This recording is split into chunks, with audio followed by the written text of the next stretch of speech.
sekarang ini yang dialami oleh Partai Nasdem itu sama seperti yang kami alami 5 tahun.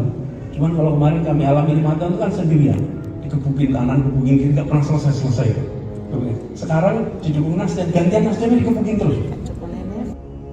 Ngaku dizolimi, ternyata Surya Paloh mulai panik. Bisnis raksasa terancam terkikis habis akibat usung politik identitas. Endingnya bukan demi rakyat, tapi pribadi kelompoknya modar. Ditulis oleh tim redaksi jurnal, dikutip dari berbagai sumber. Kalau Anies kalah, bisa-bisa bisnis Surya Paloh akan terus dikerjai oleh pemerintah sehingga nggak bisa berkembang. Inilah ketakutan utamanya. Halo, kembali berjumpa dengan suara Fani Bakri di channel Media 45. Mencapreskan Anies yang juga antitesa Jokowi yang dilakukan Surya Paloh sebagai Ketua Umum Partai Nasional Demokrat mulai berdampak, baik kepada dirinya pribadi maupun kepada Nasdem sebagai partai politik. Selain itu, dampaknya mulai terasa ke bisnis yang selama ini keistimewaannya dinikmati Paloh. Konon, bisnis Paloh terancam terkikis. Ketua Umum Partai Nasdem Surya Paloh disebut-sebut mengalami gangguan pada bisnisnya pasca memberikan dukungan kepada Anies Baswedan untuk maju di Pilpres 2024. Mengenai hal ini, Anies membenarkan bahwa Surya Paloh harus membayar mahal sebagai imbas dari mendukung dirinya di Pilpres 2024. Anies menyebut terjadi perubahan pada bisnis yang dijalani oleh bos Metro TV tersebut. Pernyataan Anies dalam video yang diupload loyalisnya, Kes Khalifah, dalam Instagram pribadinya, yang dikutip pada Minggu 18 Juni 2023. Anies menyatakan bahwa Surya Paloh memilih ini dan terkena konsekuensi yang berdampak pada perusahaan dan kegiatan ekonomi mulai turun. Iklan-iklan di Metro drop, sebagian terpaksa kehilangan pekerjaan, orderan turun, iklan dari BUMN drop semua, dan kontrak-kontrak tak diperpanjang. Padahal Surya Paloh dengan segala hal yang sekarang sudah dicapainya, menurut Anies punya pilihan enak dengan tidak mendukung dirinya. Ex-Gubernur DKI Jakarta tersebut menggambarkan Surya Paloh tak bergeming dengan banyaknya tekanan yang diterima, layaknya karang yang dihantam ombak. Apa yang saat ini terjadi pada Surya Paloh dan Nasdem tak jauh berbeda dengan Anies saat menjabat sebagai Gubernur DKI Jakarta. Ini sudah menjadi resiko bagi Nasdem ketika memilih jalan berbeda dengan Jokowi. Bahkan resiko lain yang tidak kalah mengerikannya adalah Nasdem ditinggalkan oleh pendukung Jokowi. Ingat, Nasdem mendapatkan suara terbanyak kelima pada pemilu 2019 lalu. Itu suara mayoritas berasal dari para pendukung Jokowi. Sedangkan sumbangan suara dari kadernya sendiri hanya sedikit. Sekarang partai itu mengusung antitesa dari Jokowi. Jelas, Jokower banyak yang kecewa. Kalau sudah kecewa, tentu tidak ada pilihan lain selain pindah ke lain hati. Jadi, bisa saja nanti perolehan suara PDIP meningkat secara drastis pada pemilu 2024 karena mendapat limpahan suara dari mantan pemilih Nasdem. Hal inilah yang kemudian membuat Surya Paloh mulai panik.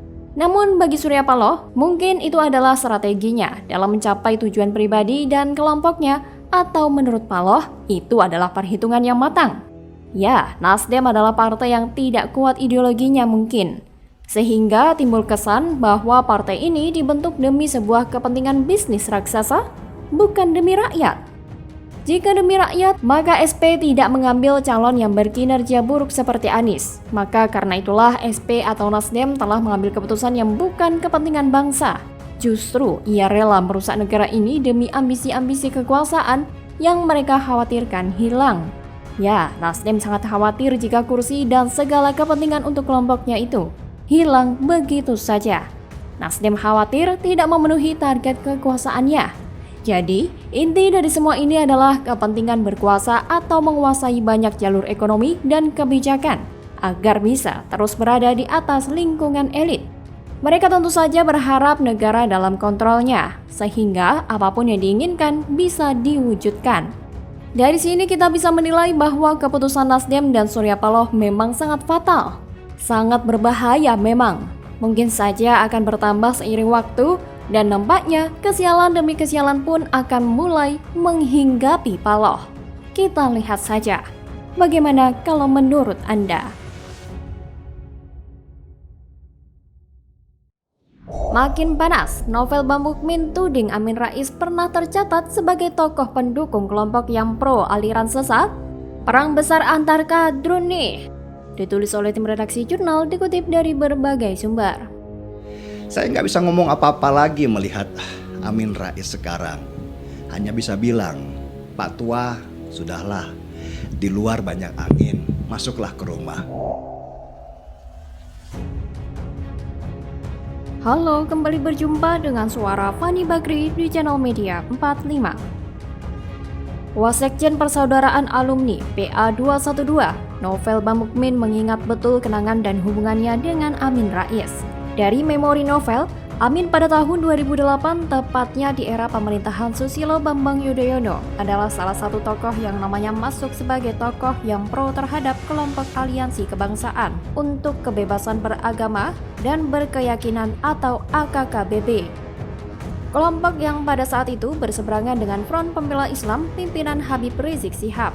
Menurut Novel, saat itu AKKBB adalah kelompok yang mendukung aliran sesat seperti Ahmadiyah. Meski demikian, Novel berharap agar Amin Rais di usia senjanya sudah saatnya mendapat kesempatan untuk menebus kesalahannya masa lalu.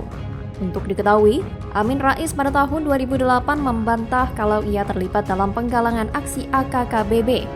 Pada 1 Juni 2008, Amin saat itu bahkan mengaku siap dipolisikan dan mempolisikan balik ke Habib Rizik Syihab. Ini merupakan pernyataan yang mengejutkan dari seorang Novel Bamukmin kepada Amin Rais. Bisa jadi ini akan jadi pertarungan yang besar bagi dua kadrun oposisi yang ingin menghancurkan Indonesia. Saran saya ini menarik, silahkan simak dan tonton sambil gelar tikar. Jangan lupa siapkan kacang dan kuaci dan susu beruang. Tonton dari jauh, jangan dekat-dekat, nanti kecipratan sialnya. Sesekali bolehlah ikut lempar kacang, biar perseteruan lebih memanas. Biarlah mereka saling kafir-kafirkan, saling tuduh pengacau, dan saling ancam pakai neraka. Dua pihak ini sudah spesialis soal itu. Kita hanya perlu melihat siapa yang paling hebat. Dan dari sini kita bisa memetik sebuah pelajaran yang amat berharga. Mereka sangat sudah berseteru kalau sudah tidak sepaham, bahkan tidak jarang akan saling membenci dan menyerang. Pertama, Amin Rais bentuk TP3, lalu dibela habis-habisan. Begitu mengatakan TNI dan Polri tidak terlibat, dalam sekejap langsung dijauhi dan dihujat. Begitulah mereka. Kalau sudah berseteru, terlalu kentara dan malu-maluin. Sedangkan Novel Bamukmin, ibarat tidak ada obat lagi, apapun ceritanya yang benar pun akan dia salahkan. Tidak ada yang benar di mata dia, apalagi pemerintah. Bagi dia dan kelompoknya, pemerintah ibarat orang yang telah menyakiti dia selama berabad-abad hingga menimbulkan dendam kesumat yang tidak bisa diredakan dengan apapun. Makanya saya katakan, jangan ikut campur urusan mereka. Kita hanya perlu enjoy sambil makan kacang saja. Ini tontonan yang sangat menghibur. Jurus pamungkas neraka, kafir, pengacau, dan azab akan dikeluarkan beruntun. Sebuah pertarungan tingkat tinggi. Kalau kita ikut campur, bakalan kena getahnya. Kalau dalam istilah pertandingan sepak bola, ada namanya grup neraka yang merujuk pada beberapa klub atau negara yang kuat yang bergabung dalam satu grup. Grup neraka ini paling dinantikan banyak penonton, sama juga dengan perseteruan antara Novel Bamukmin dan kawan-kawan dan Amin Rais. Dijamin bakalan berasap dan panas membara. Dulu Prabowo juga sempat dihujat oleh gerombolan Novel ini. Pokoknya sekali kalian gabung ke mereka harus setia selamanya. Kalau berani melenceng apalagi melawan, maka akan dihujat habis-habisan. Jangan kaget kalau nanti dituduh komunis lah, kafir lah, diancam pakai azab dan neraka lah. Mereka ini kelompok eksklusif, saking hancurnya.